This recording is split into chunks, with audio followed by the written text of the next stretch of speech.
Cet homme a été surpris de découvrir que les côtés de l'avant de la voiture de son père étaient couverts de rayures. Mais contre toute attente, son père ne se souvenait pas du tout d'avoir conduit la nuit précédente et soupçonnait que la voiture avait été endommagée par ses fils. Mais avant qu'il ne puisse comprendre la situation, la police est arrivée. La nuit précédente, un voyou avait été renversé et tué dans la banlieue. Selon les déclarations des témoins oculaires, la police soupçonnait que c'était le père qui avait écrasé le voyou. Ils ont saisi la voiture du père pour une enquête plus approfondie. Ainsi, en une seule nuit, le père est passé du statut de juge très respecté à celui de criminel accusé de meurtre. Par la suite, Jack a emmené son père. Dans la voiture, son père a dit qu'il se souvenait seulement d'être allé à l'épicerie. Quant à ce qui s'était passé sur le chemin du retour, il ne s'en souvenait pas du tout. En tant que fils, Jack voulait sincèrement aider son père à laver son nom. Il a demandé à son père de s'entraîner à donner une version des faits conforme à ses souhaits, mais son père a refusé. Cependant, quelques jours plus tard, la police est revenue. Ils avaient retrouvé des traces de sang sur la voiture du père, et ces traces correspondaient au sang du voyou.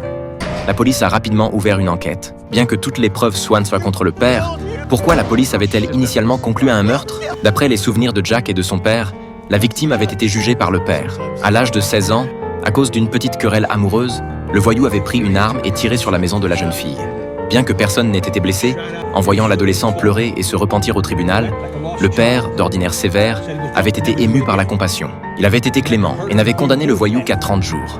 Mais une fois libéré, il était retourné chez la jeune fille et, dans un étang de seulement 60 cm de profondeur, il avait pressé ses jambes sur la poitrine de la fille et l'avait noyée. Cette fois, le père l'avait condamné à 20 ans. Il n'avait été libéré qu'en avril de cette année. En évoquant ce lourd passé, le père n'éprouvait qu'un regret et une colère infinie. Jack a dit à son père qu'il devait trouver une défense rigoureuse, mais le père a dit qu'il ne pouvait vraiment pas se souvenir de ce qui s'était passé cette nuit-là. Il a dit à Jack qu'il avait déjà choisi un avocat compétent pour le défendre. De toute évidence, aux yeux du père, Jack n'était pas qualifié, mais l'avocat choisi par le père n'était pas professionnel. Il n'avait qu'un diplôme d'avocat acheté et chaque fois qu'il allait au tribunal, il vomissait nerveusement devant la porte. Après l'ouverture du procès, sa performance a rendu Jack fou. L'avocat adverse a dominé toute l'audience. Il a fait venir plusieurs témoins pour tenter de prouver que le père avait intentionnellement écrasé le voyou. Jack a dû retenir Jimmy pour lui apprendre à riposter, mais le juge l'a vu. Dans cette situation, à moins que Jack ne soit co-avocat, il n'avait pas le droit de parler. Jack n'avait pas le choix et a dû se taire. Cependant, l'audience s'est soldée par un échec cuisant. Le tribunal a officiellement engagé des poursuites et le père allait bientôt être jugé pour meurtre. De retour à la maison, Jack a fait des choix sur un morceau de papier.